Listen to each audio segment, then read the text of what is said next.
Hey everybody, welcome back. Thanks for taking the time to watch How Look a Game. I hope you've been enjoying our Ikoria Lair of Behemoths limited guide for beginners. Today we're looking at Temur Trample. This is maybe one of the less viable picks for archetypes if you're looking to compete within the limited meta. But if you do get a couple of the key cards which are available, if you pull the bombs, right, then maybe you want to look at building this archetype. Temur Trample focuses around obviously trample and tempo plays, spells and board presence, fight and damage removal. You're really going to want to bring some mana ramp and mana fixing, and it's not as strong without multiple bombs like we talked about, right? So when we break down our cheat sheet, you're going to see that in the bottom row we do have our bombs. These are cards that when we pull in our opening pack or two, we might want to consider sculpting the rest of our deck around, right? Especially if we get more than one.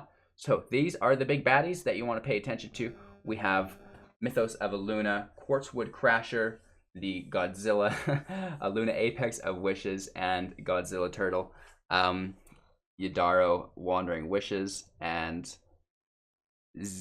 Zilthara Strength Incarnate. Again, sorry, this is a little bit viewed out for me. Putting my webcam back on since you see our bombs. Moving on to our high priority picks and our most important cards, which are marked with a Planeswalker symbol that's orange. You'll see it there. We have Primal Empathy, Titanith Rex, and Hornbash Mentor. These are some of the most important cards within the archetype that you're probably going to want to build and sculpt everything else around. So take these first and foremost. Remember to incorporate any removal when possible when building your decks. Remember our acronym, which we did cover as part of our introduction series, which I really recommend you start at and then watch your way through all 11 parts here. So remember your bombs and then removal. So incorporate any removal you can. We do have Fire Prophecy and Ram Through included here on top of our high priority picks because removal is a really high priority pick, right? So moving on to our low priority picks, we have Of One Mind. Moving on to our low priority picks, we have Of One Mind, Proud Wildbonder, Fully Grown, and Almighty Bushwag. So these are cards that are maybe battle tactics, something that's going to help us survive an engagement, which is green's form of removal almost, right? Of One Mind is a nice draw engine. Howl Wildbonder is great because it has trample and helps us deal more damage to our opponent, hopefully closing the game out early. And then Almighty Bushwag is a mana sink growth engine almost, right? Our lowest priority picks, we have Pyroceratops, Thieving Otter, and Ferocious Tiger. We could argue that Pyroceratops and Thieving Otter go a little bit earlier, but it's really important to have draw engines, which the Otter is, I guess, but he's going to need to deal combat damage. So he's going to need something like Fully Grown on top of him to get through most likely.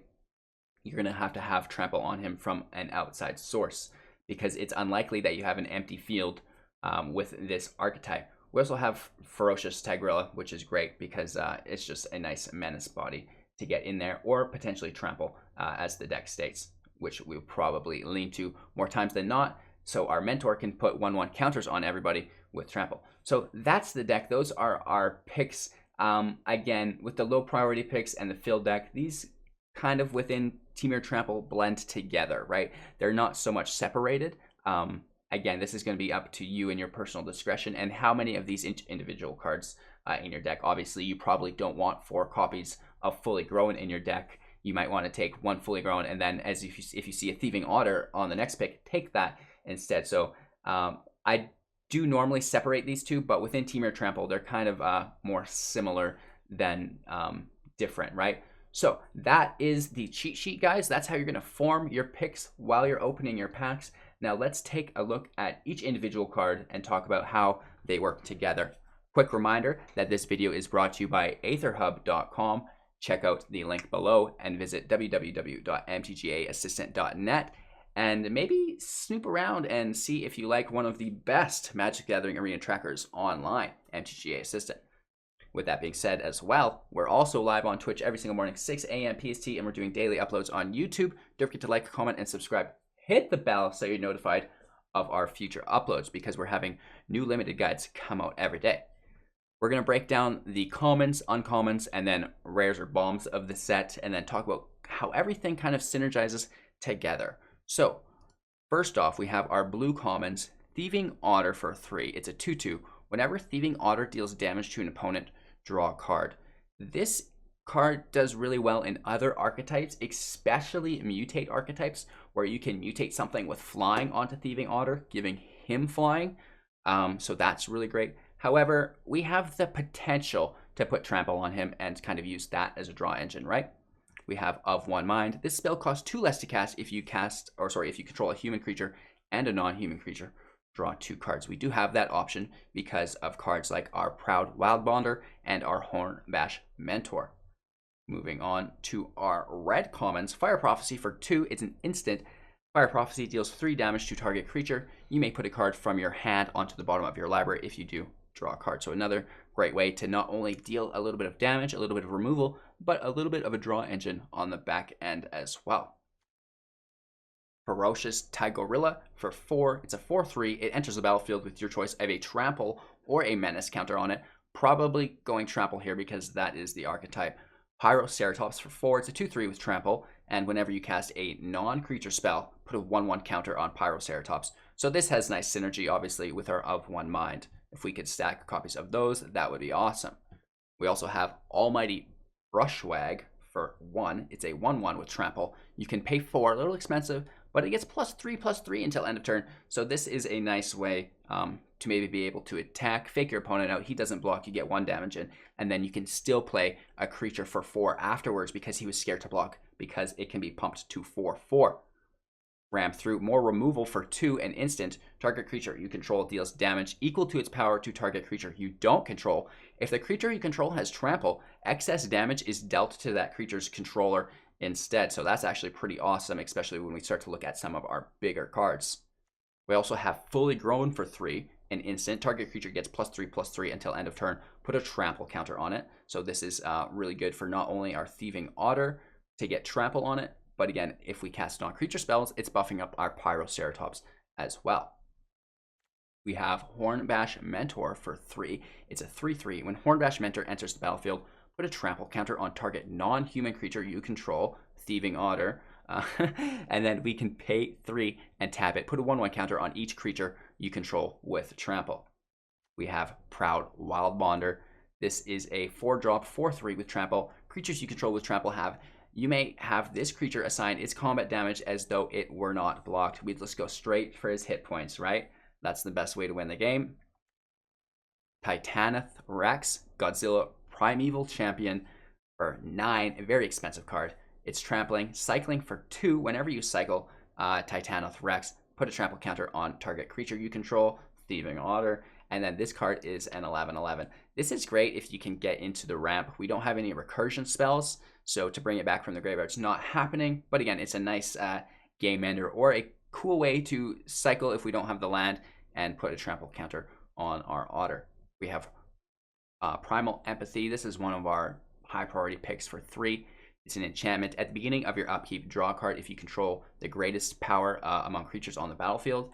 Otherwise, put a 1/1 counter on a creature you control. So it's either ramping your creatures to be more powerful, or it's a continuous draw engine, which is absolutely incredible. So that's really cool. That's going to be putting 1/1 counters on creatures we control because we have Trample. And then also our Mentor puts 1/1 counters on everybody with Trample. And then our Proud Wildbonder makes it so we don't have to attack the creatures. We just basically attack our opponents.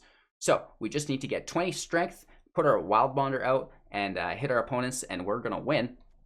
Easy as that. We do have the bombs of the set. Mythos of Aluna for 4. Sorcery. Create a token that's a copy of target permanent. If if Garula was spent to cast this spell, instead create a token that's a copy of that permanent, except the token has whenever this permanent enters the battlefield, if it's a creature, it fights up to 1 target creature you don't control. So this is actually a pretty cool form of removal because we're not only doubling up, right? If we copied an Otter or a Pyroceratops, that would be good. We could also copy a Hornbash Mentor, that would be great. Or it is target permanent, so even a Primal Empathy, you guys. We do lose the fight effect with Primal Empathy, but again, just having 2 Primal Empathies on the field would be busted. So when this permanent enters the battlefield, if it's a creature, it fights up to 1 target creature you don't control. It's a good way if we do have a creature and he's got maybe a creature with flying or something to remove it. It's also a good way if he has no creatures to accelerate our value engine through Primal Empathy, because having multiple copies of that is awesome. Zilorthra, Strength Incarnate, Godzilla King of the Monsters for 5 is a 7/3, very, very powerful with Trample. Lethal damage dealt to creatures you control is determined by their power rather than their toughness. That's fine. It doesn't really affect us too much. Quartzwood Crasher, also for 5. It's a 6/6 with Trample. Whenever one or more creatures you control with Trample deal combat damage to a player, create an XX green dinosaur beast creature token with Trample, where X is the amount of damage those creatures dealt to that player. That's kind of busted, and even the 6/6 body is pretty cool, right? Aluna Apex of Wishes, or Ghidorah, King of the Cosmos for 5 is 6/6, flying Trample. Mutate cost is 6 as well. Whenever this creature mutates, exile cards from the top of your library into exile a non-land permanent.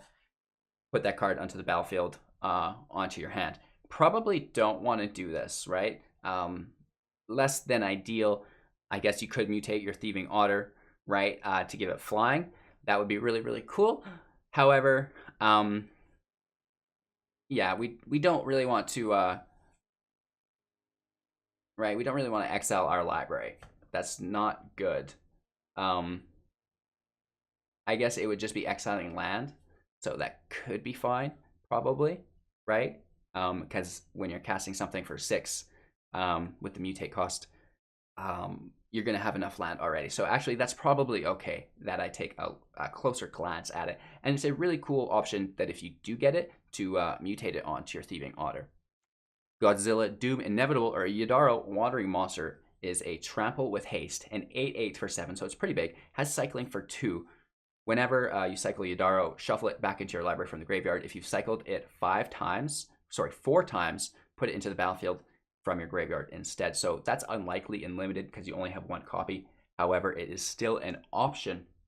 It's a big body. It's very late game. There's no way of getting him out there cheaper unless you're bringing ramp and fixing like we talked about, which I've not included here. You guys should be able to grab that yourself if you do run into these big baddies, right? So those are all of our cards. That's kind of how they work together as well. If you have any questions, please join our Discord and reach out to me there. That's the best way to get a hold of me. Reminders, we're live on Twitch every single morning, 6 a.m. PST.